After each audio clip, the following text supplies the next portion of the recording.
नमस्कार, बहुत बहुत स्वागत है आपका अपना एमपीके इस बुलेटिन में। मैं हूं आपके साथ ऋतु ज्ञानवानी। सबसे पहले बात, भोपाल के बीजेपी नेता पर गुंडागर्दी के आरोप लगे हैं। पूर्व पार्षद आशाराम शर्मा का गालियां देने का वीडियो सोशल मीडिया पर जमकर वायरल हो रहा है। आशाराम शर्मा अर्जुन नगर में गाली देते हुए दिखाई दे रहे हैं। न्यूज 18 इस वीडियो की हालांकि पुष्टि नहीं करता। तो गालीबाज नेता, बीजेपी का गालीबाज नेता का वीडियो वायरल हो रहा है। पूर्व पार्षद रह चुका है, आशाराम शर्मा इसका नाम है, जो गालियां दे रहा है और इसका वीडियो भी सोशल मीडिया पर वायरल हो रहा है। हालांकि न्यूज 18 इस वीडियो की पुष्टि नहीं करता। तो बीजेपी नेता पर गुंडागर्दी के आरोप लग रहे हैं। ये तस्वीरें आपके सामने, गाली गलौज करता हुआ ये नेता नजर आ रहा है। आशाराम शर्मा इसका नाम है, पूर्व पार्षद भी रह चुका है और गुंडागर्दी के आरोप इस पर लग रहे हैं। फिलहाल वीडियो के आधार पर जांच पड़ताल जारी है, पर न्यूज 18 इस वायरल वीडियो की पुष्टि नहीं करता। ज्यादा जानकारी लेंगे, शैलेंद्र भदौरिया हमारे साथ जुड़ गए हैं। शैलेंद्र, गुंडागर्दी नेताजी के सामने आई है, पूर्व पार्षद रह चुके हैं आशाराम शर्मा, गालियां दे रहे हैं, धमका रहे हैं लोगों को, क्या था मामला बताइए।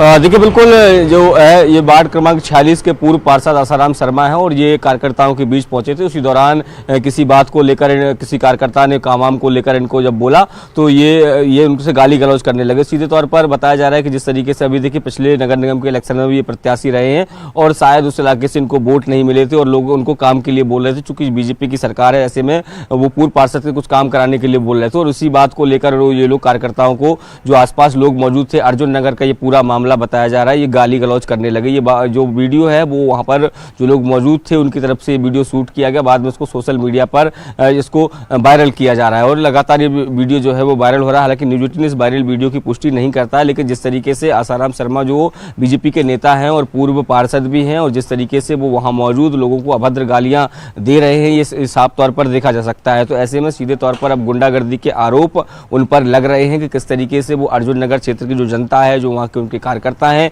वो उनको किस तरीके से खुलेआम गालियां देते नजर आ रहे हैं। तो ये पूरा वीडियो अब सोशल मीडिया पर वायरल हो रहा है। ये कोई पहला वीडियो नहीं है कि जब किसी बीजेपी नेता का वीडियो वायरल है, उसके पहले भी हमने देखा कुछ अन्य पार्षदों के भी वीडियो जो है उसी तरीके के से सामने आए थे। पिछले दिनों ये भी देखने में आया था कि जो बाजार में बैठ के जो गुंडागर्दी कर रहे हैं, लोगों को धमका रहे हैं। हालांकि इस तरह की गुंडागर्दी से बाकी नेताओं की भी छवि खराब होती है। फिलहाल बहुत शुक्रिया, लगातार बने रहिएगा, फिर आपके पास लौटेंगे।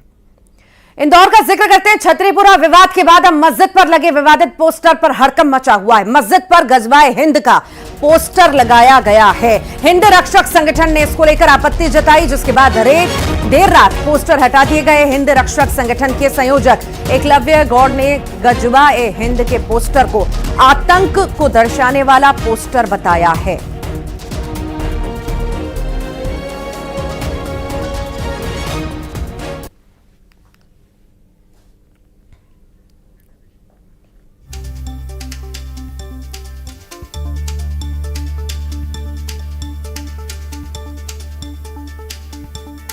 ज्यादा जानकारी लेंगे, सहयोगी मिथिलेश गुप्ता हमारे साथ जुड़ गए हैं। मिथिलेश, अभी पुराना विवाद खत्म तक नहीं हुआ था छतरीपुरा में और अब नया विवाद यहां पर शुरू हो चुका है। पोस्टर यहां पर लगाया गया है। आखिर शुरुआती जांच में पुलिस जांच पड़ताल करने में क्या कुछ कह रही है? क्या किसी को चिन्हित किया गया है या किसी की गिरफ्तारी हुई है? जानकारी विस्तार से। देखिए, अभी फिलहाल मस्जिद के बाहर जो पोस्टर लगे थे उस पोस्टर को हटा दिया गया है और इस तस्वीर में नजर आएंगे आपको एकलव्य गौड़ है हमारे साथ में। हम इस वक्त उनके घर भी मौजूद हैं और सबसे पहले इन्होंने ही पोस्ट किया था। मस्जिद के बाहर जो पोस्टर लगे थे उसका मतलब क्या है? देखिए, कागदीपुरा में एक मस्जिद के ऊपर एक आपत्तिजनक पोस्टर लगाया गया था और उसमें दो पक्षों को आपस में लड़ते हुए दिखाया गया है और उसमें एक पक्ष के हाथ में भगवा झंडे दिखाए गए हैं। उस बात को लेकर हमारी आपत्ति थी कि भगवा झंडे का वहाँ क्या काम है। जब हमने बात की तो ये जस्टिफिकेशन आया कि ये करबला का हमने दृश्य इसमें दिखाया है। तो मेरा यही सवाल था कि करबला के दृश्य में भगवा झंडे का क्या औचित्य है। उस बात का कोई संतुष्टिपूर्वक जवाब नहीं मिला, उस पर हमने आपत्ति जताई और उसके बाद पुलिस ने वो पोस्टर हटवा दिया। गजवा ए हिंद की बात आ रही है, देखिए, इस्लाम की नज़र में पूरी दुनिया, पूरा विश्व जो है वो दो हिस्सों में बटा हुआ है। एक दारुल हरब, एक दारुल इस्लाम। दारुल इस्लाम वो देश जिस पर इस्लाम का शासन है, शरिया का कानून जहाँ लागू होता है, जहाँ इस्लामिक उनकी सरकार। दारुल हरब वो जिस पर इस्लामिक शासन स्थापित नहीं हो पाया है और उसको हमको इस्लामिक शासन स्थापित करना है, ये हो गया दारुल हरब। तो भारत जो है एक दारुल हरब की दृष्टि से इस्लामिक दुनिया में देखा जाता है, और गजवाए हिंद जो है भारत को फतेह करने का एक अभियान है जो इस्लामिक ताकतों के द्वारा बहुत हजारों सालों से उनका ये सपना है। तो ये जो पोस्टर था ये उसी बहुत बहुत शुक्रिया फिलहाल हमारे साथ जुड़ने के लिए, जानकारी साझा करने के लिए। आगे बढ़ते हैं, धार का जिक्र करते हैं। अवैध हथियारों की फैक्ट्री का खुलासा हुआ है सिंगाना गांव में। 2 अलग अलग घरों में अवैध हथियार बनाए जा रहे थे और पुलिस की स्पेशल टीम ने दोनों घरों पर छापामार कार्रवाई की। 7 आरोपियों को पकड़ा है। कार्रवाई के दौरान 15 देसी कट्टे, पिस्टल सहित हथियार बनाने के औजार भी बरामद हुए हैं।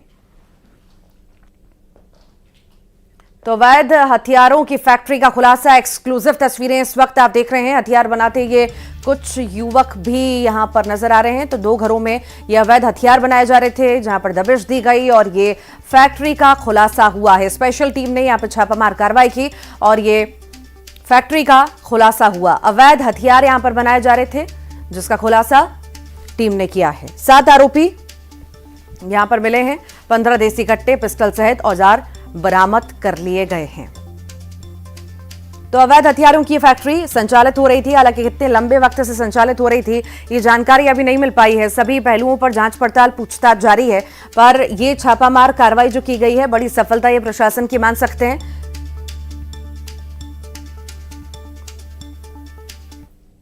एक बहुत बड़ी कार्रवाई करी है जिसमें थाना मनावर, चौकी सिंघाना के द्वारा कार्रवाई हुई है। इसमें 2 जगह से सिंघाना में 2 अवैध हथियार बनाने वाली फैक्ट्री हमने पकड़ी है। इसमें कुल 7 आरोपी गिरफ्तार हुए हैं और जब्त मशरूका में 13 कट्टे हैं और 2 पिस्टल शामिल हैं। हमारा इनके लिए यही संदेश है कि जितना भी सिख लीगर समाज है वो इसका ऐसे जो अवैध गतिविधियों में जो लिप्त है वो इससे निकले और मुख्य धारा में सम्मिलित हो।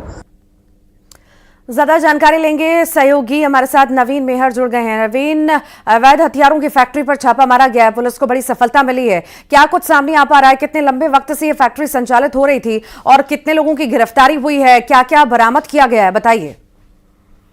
बिल्कुल बताना चाहेंगे कि ये पूरी वारदात जो है सामने आई है और ये पूरी घटना जो है सिंघाना में हुई थी और यहाँ पर जो है 2 घरों में जो है पुलिस को सूचना मिली थी कि 2 घरों में अवैध हथियारों की फैक्ट्री जो है वो संचालित की जा रही है और इसी सूचना के आधार पर जो है पुलिस ने यहाँ पर कार्रवाई की है। जो है एसपी की स्पेशल टीम ने जो है यहाँ पर कार्रवाई की है। 2 अलग अलग टीमें यहाँ पे बनाई गई थी और दोनों ने अलग अलग टीमों ने जो है कार्रवाई की है और 2 घरों में कार्रवाई करते हुए जो है अवैध हथियार बनाते हुए लोगों को रंगे हाथों पकड़ा है।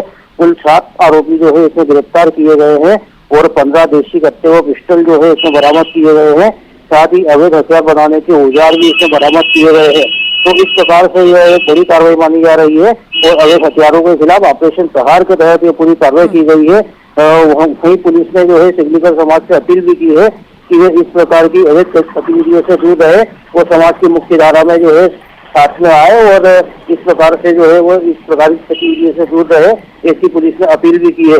वहीं पुलिस की एक बहुत बड़ी कार्रवाई मानी जा रही है। 2 फैक्ट्रियां जो है संचालित की जा रही थी अवैध हथियारों की, उन पर जो है छापामार कार्रवाई की गई है। जी ठीक, बहुत बहुत शुक्रिया नवीन जानकारी को साझा करने के लिए। और छिंदवाड़ा में घड़ी चोरी के आरोप में 2 बच्चों के साथ मारपीट की गई है। मामला पांडुना के पास का है। एक बच्चे को उल्टा लटकाया गया, उसके साथ मारपीट की गई, तो वहीं दूसरे बच्चे का रस्सी से हाथ बांधा गया और मारपीट की गई। मारपीट के दौरान बच्चा गिड़गिड़ाता रहा लेकिन लोगों ने मारपीट जारी रखी। मारपीट का वीडियो अब सामने आया है, पुलिस हरकत में आई है। अब पीड़ित के पिता की शिकायत के बाद मामला भी दर्ज हुआ है। तो 2 बच्चों के साथ बहरहमी की गई है, दोनों को पीटा गया है। घड़ी चोरी के आरोप में इन दोनों की पिटाई की गई है। गिड़गिड़ाते रहे, बिलखते रहे, गुहार लगाते रहे छोड़ देने की, पर ये लोग उन्हें नहीं छोड़ते हैं, लगातार मारपीट करते हैं दोनों बच्चों के साथ। फिलहाल बच्चों के जो पिता हैं उन्होंने मामले को थाने में बताया है और मामला भी अब दर्ज हो चुका है आरोपियों के खिलाफ। आमच्या बापाने कामाला पैसे घेतलेले, आम्ही कामाला पैसे कमावले ना, तू नाही सामान आमच्या मग कोणाचे बी। तो घड़ी चोरी के आरोप में पिटाई हुई है, 2 बच्चों की पिटाई की गई है, एक के हाथ बांधे गए, दूसरे को उल्टा लटकाया गया और मारपीट इन दोनों ही बच्चों के साथ की गई है। अब जब ये मामला सामने आया, वीडियो सामने आया, तो पुलिस ने संज्ञान लिया और मामला भी दर्ज किया। कसम खा।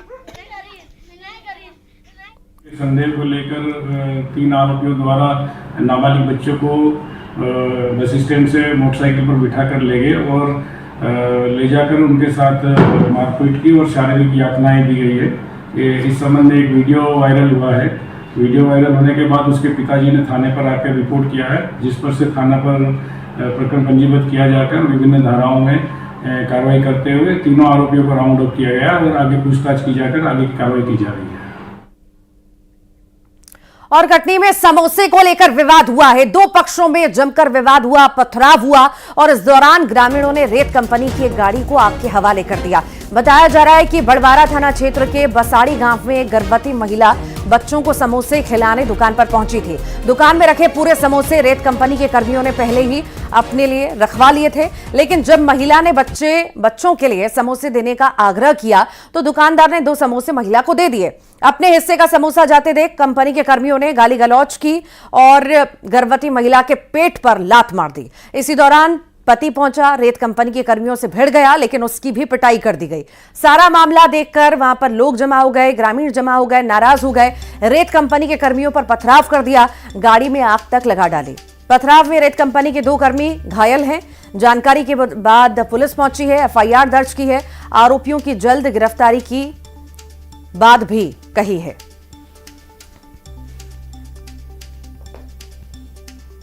दो पक्षों के मध्य विवाद होना सामने आया है। ये शाम के लगभग 5-6 बजे की घटना है। इसमें यह तथ्य सामने आई है कि एक समोसे के दुकान पे एक महिला और उसके पति और साथ ही स्थानीय स्तर पे रेत ठेकेदार के अधीन काम करने वाले जो कार्मिक हैं उनके मध्य विवाद हुआ है समोसे को खरीदने को लेकर। तो इस घटना को लेकर के मैं अभी ये बताना चाहूँगा कि इसमें जो महिला जिनके साथ ये झगड़ा शुरू हुआ था, उस महिला से पुलिस ने संपर्क स्थापित कर लिया है, जो कि वो महिला उस गांव की नहीं रहने वाली थी, वो वहां से घटना के तुरंत बाद ही निकल गई थी। तो उस महिला के बयान के आधार पे हम लोग कार्रवाई कर रहे हैं। उनके बयान के आधार पे जो है विधि सम्मत धाराओं में एफआईआर लॉन्च कर रहे हैं और संबंधितों के खिलाफ कठोर कार्रवाई की जाएगी। और इंदौर में पटाखे फोड़ने पर जमकर बवाल हुआ। बता दें, बवाल इतना ज्यादा बढ़ गया कि 2 पक्षों में जमकर लाठी डंडे और पत्थर चलने लगे। बता दें कि पटाखे फोड़ने के दौरान पटाखे की चिंगारी पड़ोसी के कुर्ते में जा लगी थी, जिसके बाद पड़ोसी ने अपने दोस्तों के साथ मिलकर युवक की जमकर धुनाई कर दी। तो वहीं मारपीट की पूरी घटना सीसीटीवी में कैद हुई है। मामले की सूचना मिलते ही पुलिस पहुंची, आरोपियों के खिलाफ मामला दर्ज किया और जांच शुरू कर दी है।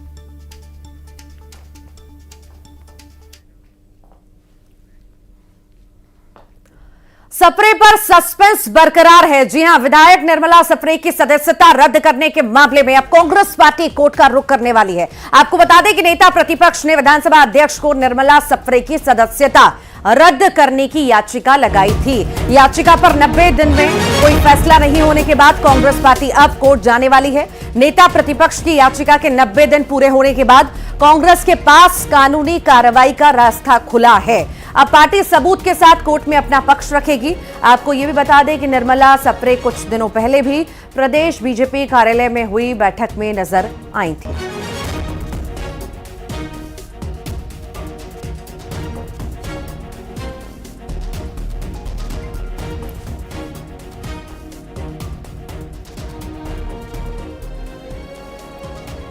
और ज्यादा जानकारी लेंगे, सहयोगी शैलेंद्र भदौरिया हमारे साथ जुड़ गए हैं भोपाल से। शैलेंद्र, सप्रे पर सस्पेंस लगातार बरकरार है, असमंजस की स्थिति बनी हुई है, कुछ भी क्लियर नहीं हो रहा। 90 दिन बीत चुके हैं पर फिर भी उनके द्वारा कुछ भी क्लियर चीज सामने नहीं आ रही है। अब तो कांग्रेस को भी मौका मिल गया है कोर्ट जाने का, चूंकि इतनी सारी बैठकों में शामिल होना। बीच में आपने भी देखा कि बीजेपी की इंटरनल मीटिंग में भी वो शामिल हुई, भगवा दुपट्टा लिए। आखिर जब वो संकेत दे ही रही है बीजेपी में जाने के लिए, तो क्लियर क्यों नहीं कर देती?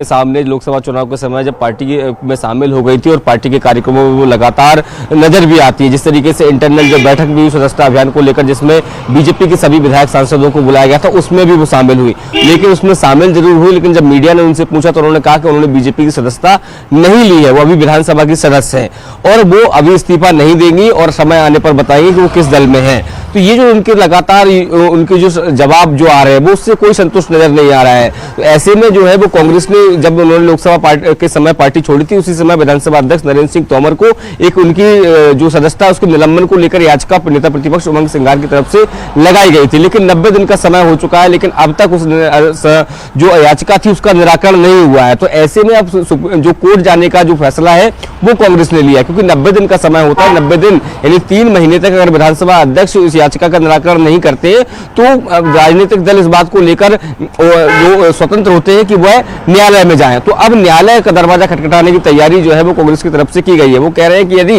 वह बीजेपी में है तो खुलकर वो बोले कि वो बीजेपी में है और वह कांग्रेस के इस पद से इस्तीफा दें, विधायक पद से इस्तीफा दें और वापस जनता के लिए चुनाव लड़ें। लेकिन वो ऐसा नहीं कर रहे हैं। देखिए, सबसे बड़ी मांग जो है, जो जन चर्चा का विषय भी एक, निर्मला सप्रे ने बीजेपी ज्वाइन की थी, उसके पीछे सबसे बड़ी जो शर्त उन्होंने रखी थी कि बीना को जिला बनाना है। लेकिन जिस तरीके से मुख्यमंत्री डॉक्टर मोहन यादव जब बीना में एक सभा में शामिल होने के लिए पहुंचे, उन्होंने ये स्पष्ट कर दिया था कि बीना को फिलहाल जिला नहीं बनाया जाएगा। उन्होंने कहा था कि मध्य प्रदेश में फिलहाल अभी कोई नया जिला अस्तित्व में नहीं आएगा। तो ऐसे में अब कहीं ना कहीं निर्मला सप्रे के सामने संकट भी हो गया है कि जिस वादा करके जनता से वो कांग्रेस से बीजेपी आई थी कि बीना को जिला बनवा देंगे, लेकिन अब बीना जिला नहीं बन रहा। और ऐसे में यदि वो कांग्रेस सदस्यता से इस्तीफा देती है और जनता के बीच में वो जाती है तो कुल मिलाकर के नहीं बन पा रही है और इसी वजह से सब कुछ रुका हुआ है। फिलहाल बहुत बहुत शुक्रिया जानकारी को साझा करने के लिए शैलेंद्र।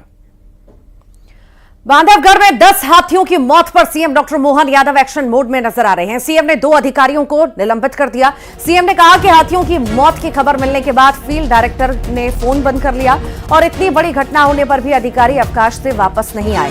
जो आवश्यक चिंता की जानी चाहिए थी वो नहीं की गई। इस लापरवाही के लिए फील्ड डायरेक्टर को निलंबित किया गया। साथ ही सीएम ने प्रभारी एसीएफ को भी निलंबित कर दिया।